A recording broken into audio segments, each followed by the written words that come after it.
हाँ तो बच्चों कैसे हैं आप लोग।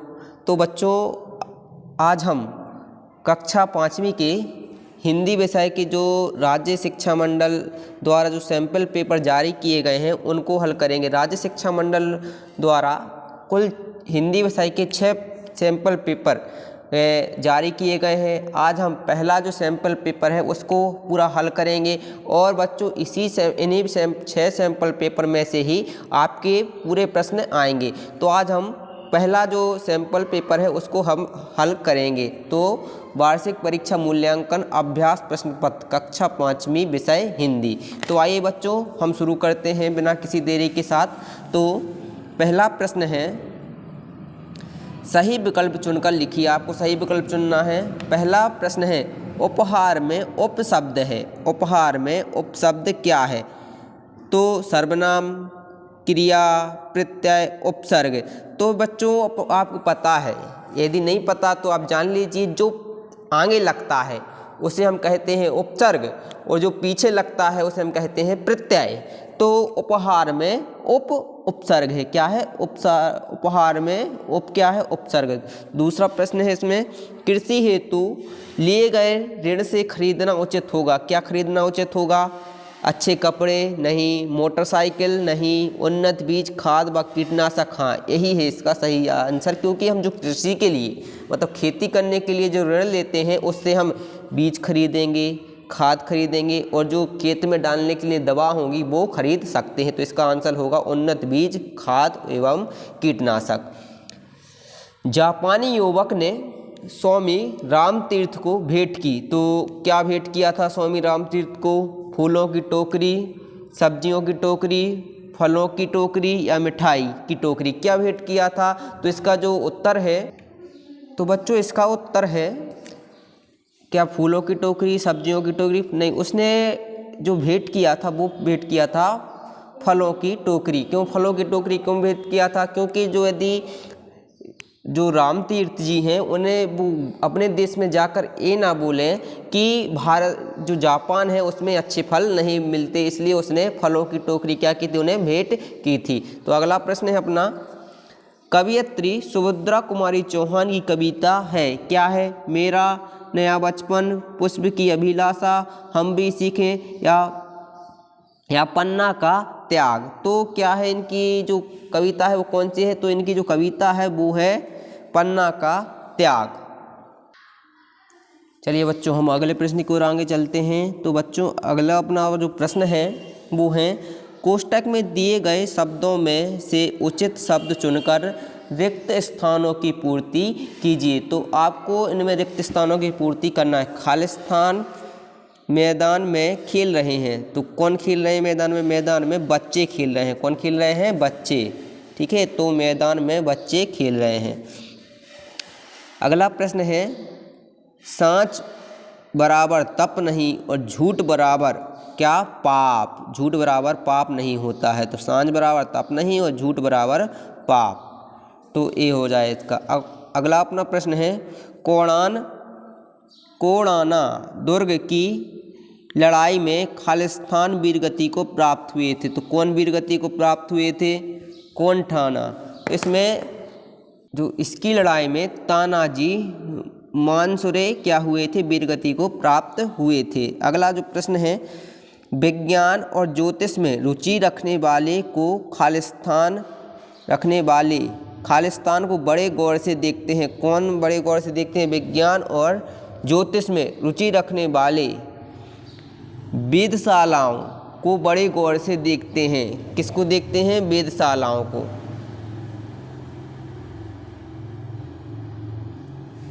अगला जो अपना जितने भी प्रश्न थे हमने कर लिए हैं। हम आगे की ओर चलते हैं। जो अपना तीसरा प्रश्न है, डॉक्टर भीमराव अंबेडकर के जीवन की कौन सी घटना उनके पशुओं के प्रति प्रेम को प्रदर्शित करती है?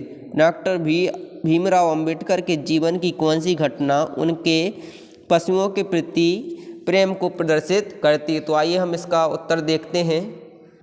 तो बच्चों इसका जो उत्तर है, पहले प्रश्न देख लीजिए, डॉक्टर भीमराव अंबेडकर के जीवन की कौन सी घटना उनके पशुओं के प्रति प्रेम को प्रदर्शित करती है? तो इसका जो उत्तर है, एक बार अंबेडकर जी का कुत्ता बीमार हो गया, उसे इलाज के लिए अस्पताल ले जाया गया, वहाँ उसकी मृत्यु हो गई। यह खबर सुनते ही ऐसे रोने लगे जैसे कोई उनका स्वजन की मृत्यु होती है। यह घटना उनके पशु प्रेम को प्रदर्शित करती है। तो क्या हुआ था, जब एक बार उनका कुत्ता क्या कर गया था, मर गया था, तो जब उनको पता चला कि उनके जो कुत्ता है उसकी क्या मृत्यु हो गई है, तो वह क्या बहुत ज़ोर ज़ोर से रोने लगे थे। तो इस बात से पता चलता है कि वो पशुओं से कितना प्रेम करते थे। तो अगला जो अपना प्रश्न है, बनवीर तलवार लेकर महल में क्यों गया था? तो जो बनवीर था वो तलवार लेकर महल में क्यों गया था? तो आइए हम इसका जो उत्तर है देखते हैं। बच्चों जो इसका उत्तर है, देखिए ये प्रश्न है, बनवीर तलवार लेकर महल में क्यों गया था?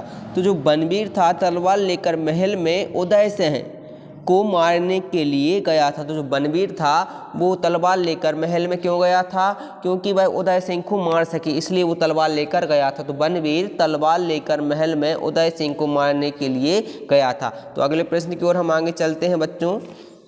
तो अगला अपना प्रश्न है, निम्नलिखित शब्दों में से विशेषण चुनकर अलग कीजिए, क्या है? तो इसमें से विशेषण चुन के अपन को अलग करना है। तो आइए हम देखते हैं। तो बच्चों इसका जो उत्तर है, देखो नया जीवन में नया विशेषण है, खुशबूदार फूल में खुशबूदार विशेषण है, क्योंकि फूल तो बहुत होते हैं लेकिन खुशबूदार बहुत ही कम होते हैं। अब विशेषण क्या समझते हैं, विशेषण की परिभाषा क्या है, मैं आपको बता दूं कि जो किसी व्यक्ति या वस्तु की क्या बताए, विशेषता बताए, उसे हम कहते हैं विशेषण। इंग्लिश में हम इसी चीज़ को कहते हैं एडजेक्टिव। क्या कहते हैं? एडजेक्टिव। हिंदी में क्या कहते हैं? विशेषण। तो जैसे नया जीवन, देखो जीवन सबके पास है लेकिन नया जीवन, तो ये नया क्या होगी, इसकी विशेषता। खुशबूदार फूल, खुशबूदार फूल में खुशबूदार क्या है, ये भी क्या है, विशेषण। अगला है जलती दोपहरी, दोपहरी होती है लेकिन जलती दोपहरी, जलती क्या हो गया, इसका विशेषण। तो इसमें विशेषण हमने छांट लिए हैं। तो आइए हम अगले प्रश्न की ओर चलते हैं। निम्नलिखित शब्दों के विलोम शब्द लिखिए। तो जो बच्चों इनके हमें विलोम शब्द लिखना है, विलोम शब्द क्या होंगे? तो पहला है उजाला, तो उजाला का विलोम शब्द क्या होगा, अंधकार। क्या होगा, अंधकार। पुराना का नया, अच्छा का बुरा। तो ये हम लिख देते हैं, जिस पुराना का क्या है, नया, अच्छा का बुरा, और उजाला का अंधकार। क्या है, अंधकार। तो ये इसके जो विशेषण हैं वो हमने देख लिए हैं। हम अगले प्रश्न की ओर बच्चों आगे चलते हैं। निम्नलिखित शब्दों के शुद्ध रूप लिखिए। इनके शुद्ध रूप क्या है? तो आपको शुद्ध रूप बताना है कि निम्नलिखित शब्दों के शुद्ध रूप लिखिए। तो प्यास, बच्चों प्यास ऐसा नहीं लिख, करज ऐसा भी नहीं, प्रसन्न, तो ये सब गलत लिखे हैं। तो इनको शुद्ध रूप में कैसे लिखेंगे, आइए हम देखते हैं। तो बच्चों प्रयास ऐसा लिखे, इसको प्रयास, प्रयास ऐसा लिखा जाता है, प्रयास, ठीक है। और कर्ज, कर्ज ऐसा नहीं लिखा जाता है, कर्ज कैसा लिखा जाता है, ऐसा, कर्ज। और प्रसन्न ऐसा नहीं लिखा जाता, प्रसन्न ऐसा लिखा जाता है,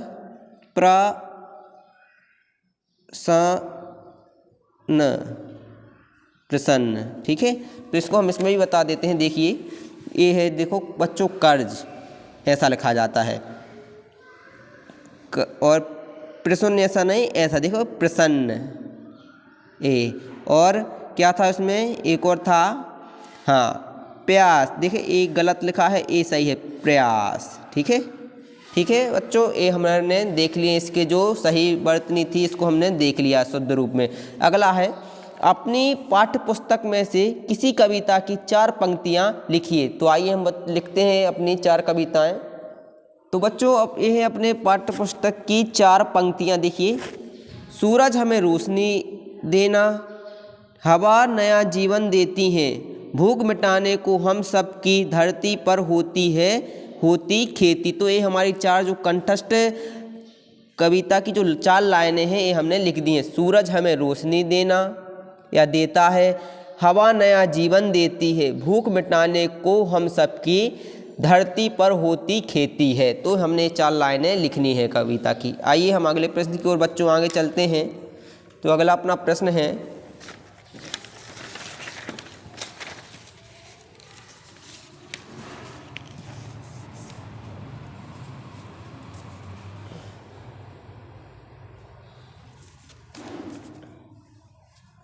बच्चों अगला अपना प्रश्न है, विद्यार्थी जीवन में या निम्नलिखित पद्यांश को पढ़कर नीचे दिए गए प्रश्नों के उत्तर लिखिए। तो इसको हम पढ़ते हैं। देखिए, विद्यार्थी जीवन में अभ्यास की भूमिका और भी अधिक महत्वपूर्ण मानी गई है। विद्यार्थी जीवन भावी जीवन की आधारशिला है। जीवन के इसी काल में भावी जीवन की नींव पड़ती है।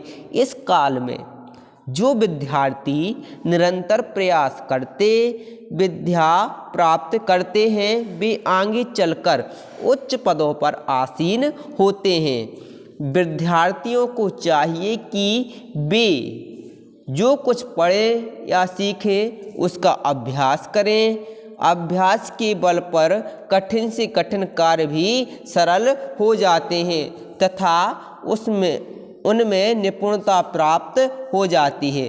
तो उपयुक्त गद्यांश का उचित शीर्षक लिखिए। तो बच्चों हमने ये पूरा जो पद्यांश था इसको हमने पढ़ लिया है। अब इसको हमें शीर्षक लिखना है कि शीर्षक क्या कहलाता है, कि जो इस पर बेस है, जो इसका मतलब टाइटल, कि जो किस पर जो अब दिया गया है, जो पूरा अपना पद्यांश है किस पर ये दिया गया है। तो आइए हम इसका शीर्षक क्या है।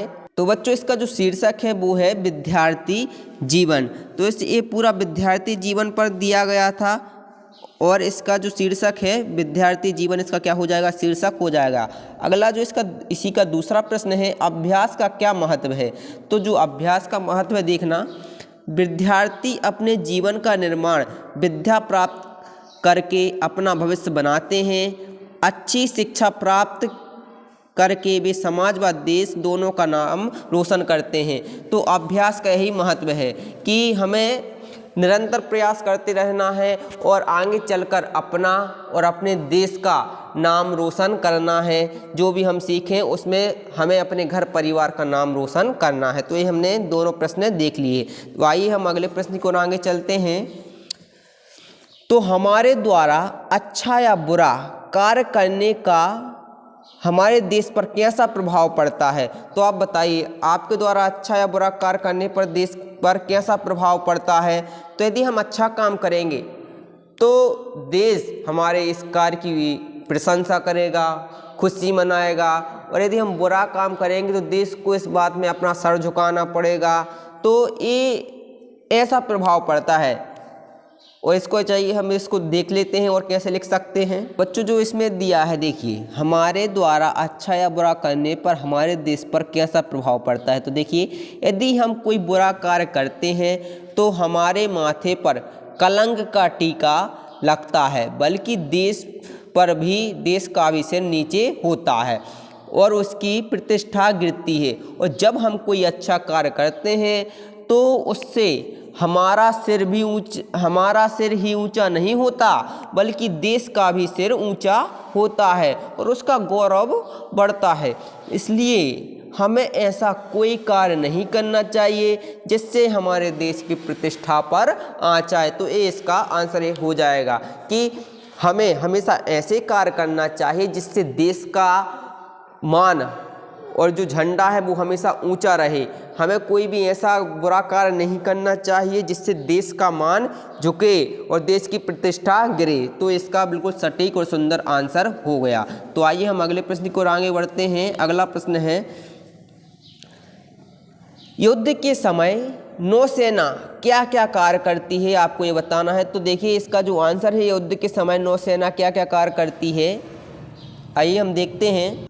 देखिए बच्चों, इसका जो आंसर है, युद्ध के समय नौसेना क्या क्या कार्य करती है। तो नौसेना युद्ध के समय देश के समुद्री तटों और समुद्री सीमाओं की क्या करती है, रक्षा करती है। जब युद्ध होता है तो हमारी जो नौसेना है वो क्या कार्य करती है, समुद्र के जो तटों पर अपने देश की क्या करती है, समुद्री सीमाओं की रक्षा करती है कि दुश्मन अपने देश में ना आ पाए।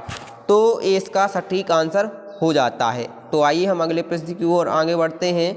तो जो अगला अपना प्रश्न है क्या है, देखिए, अपने भाई को जन्मदिवस की बधाई देते हुए पत्र लिखिए।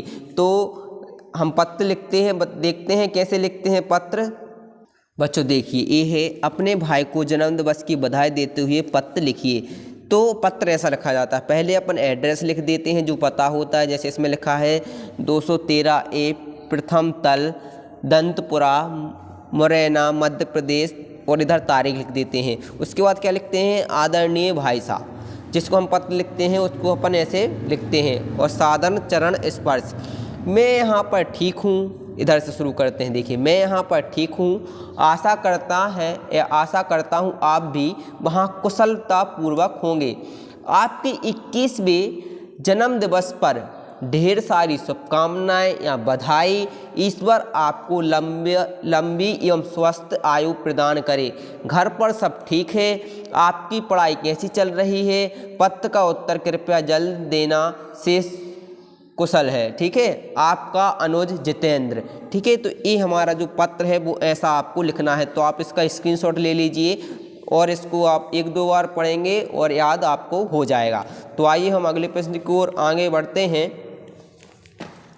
जो अपना अगला प्रश्न है, अपनी माँ की बीमारी का कारण बताते हुए कक्षा अध्यापक को अवकाश हेतु प्रार्थना पत्र लिखिए। जो इसका जो अपनी माँ की बीमारी बताते हुए कक्षा अध्यापक को पत्र ऐसे लिखना है। देखिए, श्रीमान प्रधान अध्यापक महोदय, शासकीय प्राथमिक विद्यालय क्रमांक 2, इंदौर, मध्य प्रदेश। तो इधर जो किसी भी स्कूल का नाम लिख सकते हैं, जरूरी नहीं है।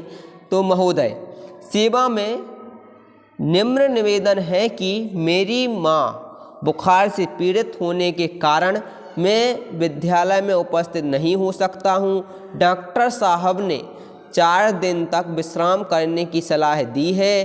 कृपया आज से 4 दिन का अवकाश प्रदान करने का कष्ट करें। धन्यवाद, आपका आज्ञाकारी छात्र। इधर नाम का खागा, जो भी नाम है वो लिखना है, दिनांक। ठीक है, इधर क्या लिखना है, तारीख अपन लिख देंगे। तो ये हो जाएगा अपना कक्षा अध्यापक के लिए जो पत्र है वो हम लिख देंगे। तो आइए हम अगले प्रश्न की और आगे बढ़ते हैं। जो अगला अपना प्रश्न है, ईदगाह अथवा रम्मो और कल्लो कहानी में किसी एक कहानी का सारांश अपने शब्दों में लिखिए। तो हम इसको अब दोनों कहानियों का सारांश आपको बता देंगे। आपको जो अच्छा लगे वो आप लिख देना और आप दोनों पढ़ लेना। तो आइए हम देखते हैं रम्मो और कल्लो कहानी का सारांश क्या है। पहला हम देख रहे हैं रम्मो और कल्लो कहानी का क्या सारांश है। देखना, रम्मो और कल्लो। राधिया नामक एक कामवाली थी। बच्चों, राधिया नाम की एक कामवाली थी जो साफ सफाई का क्या करती थी, काम करती थी। उसकी 2 लड़कियां थी, एक रम्मो और दूसरी थी कल्लो। वे पढ़ी लिखी नहीं थी। वे जिस घर में काम करती थी वहाँ के बाबूजी ने उन्हें पढ़ा लिखाने के लिए प्रोत्साहित किया और स्वयं ही उन्हें घर में शिक्षा देने लगे। 1 वर्ष में बाबूजी ने उन्हें 8वीं तक की शिक्षा देकर परीक्षा दिलवाई, जिसमें दोनों पास हो गईं। अगले वर्ष कक्षा 9 में स्कूल में भर्ती हो गई। अगले वर्ष कक्षा 9 में स्कूल में क्या हो गई, भर्ती हो गई। कक्षा 10 में बोर्ड की परीक्षा में रम्मो ने प्रथम श्रेणी में परीक्षा पास की तथा कल्लो ने द्वितीय श्रेणी में परीक्षा उत्तीर्ण की। धीरे धीरे अध्यापिका शिक्षक प्रशिक्षण विद्यालय में प्रवेश लेकर दोनों अध्यापिका बन गईं। कुछ दिनों बाद दोनों की शादी हो गई। इस प्रकार बाबूजी के प्रयासों से रम्मो और कल्लो का जीवन सुधर गया। तो बच्चों, आपने देखा कितनी प्यारी कहानी थी, जिसमें एक काम वाली बाई होती है राधिया नाम की। वो एक बाबूजी के घर पर काम करती है। उसकी 2 बच्चियां होती हैं, राधिया की रम्मो और कल्लो। चूँकि वो गरीबी के कारण नहीं पढ़ पा रही थी, इसलिए जिसके घर पर वो काम करती थी बाबूजी के यहाँ, उसने उन दोनों लड़कियों को पढ़ाई के लिए प्रोत्साहित किया और उस बाबूजी ने खुद दोनों बच्चियों के लिए पढ़ाया। और 1 साल के अंदर ही उन बाबूजी ने 8वीं तक की पूरी पढ़ाई उसको पढ़वा दी। इसके बाद उनने उनको परीक्षा दिलवाई, जिससे वे बहुत अच्छे अंकों से उत्तीर्ण हो जाती हैं। उसके बाद वे स्कूल 9वीं कक्षा में प्रवेश लेती हैं स्कूल में, उसके बाद वो 10वीं कक्षा में टॉप लेवल से जो उच्चतम अंकों से पास होती हैं। इसके बाद वो दोनों लड़कियां अध्यापिका की पढ़ाई करती हैं और एक अध्यापिका बन जाती हैं, और इस तरीके से उन्होंने दोनों बच्चों का जीवन क्या कर दिया, सुधार दिया। तो ये रामू और कल्लू कहानी का क्या है, सारांश है। आइए हम इसकी दूसरी देखते हैं। उत्तम खेती नहीं, उन्नत खेती उत्तम खेती, इस कहानी का क्या सारांश है, आइए हम देखते हैं। बच्चों इसी में जो दूसरा प्रश्न है, क्या बोलते हैं, इसमें ईदगाह का लिखना था, वो नहीं लिखना था उन्नत खेती। तो हम ईदगाह का जो क्या है कहानी का सारांश है वो देख लेते हैं। तो आइए जो ईदगाह वाली कहानी उसका सारांश देखते हैं। तो ईदगाह या ईद रमज़ान के रोज़े के बाद आने वाला त्यौहार है। ईद पर मुस्लिम भाई बहन एक दूसरे को बधाई देते हैं। बच्चों को इस दिन का बड़ी बेसब्री से इंतज़ार रहता है, क्योंकि उन्हें नए नए कपड़े, खिलौने, मिठाइयाँ आदि क्या करती हैं, मिलती हैं। इस दिन हामिद भी बड़ा प्रसन्न था। बाप ना होने के कारण दादी अमीना की गोद में ही उसका संसार था। सभी ईदगाह जाने की तैयारी करने लगे। हामिद भी उनके साथ चला। ईदगाह में सभी रोजेदारों की पंक्तियां एक के पीछे एक लगी थीं। लाखों सिर एक साथ सजदे में झुक जाते हैं। सब एक साथ खड़े होते हैं, झुकते हैं व घुटने के बल बैठ जाते हैं। नमाज के बाद सब मेले जाने की तैयारी करते हैं। वहाँ तरह तरह की दुकानें सजी हुई हैं। खिलौने व मिठाइयों की दुकानें, झूले आदि बच्चों को लुभा रहे हैं। हामिद भी 3 पैसे लेकर पसोपेश में है। क्या खरीदूं? हामिद को क्या है, उसकी जो अमीना दादी है, जो अमीना है उसकी दादी ने उसको 3 पैसे दिए हैं। तो वो सोच रहा है क्या खरीदूं क्या ना खरीदूं। फिर उसे बूढ़ी दादी का ख्याल आता है। महमूद सिपाही लेता है। मोहसिन को भित्ती पसंद आती है। और आगे देखते हैं क्या बोल रहे हैं। नूरे को वकील से प्रेम है। हामिद सोचता है इतने महंगे खिलौने खरीदना बेकार है, जरा सा गिरने पर टूट जाएंगे।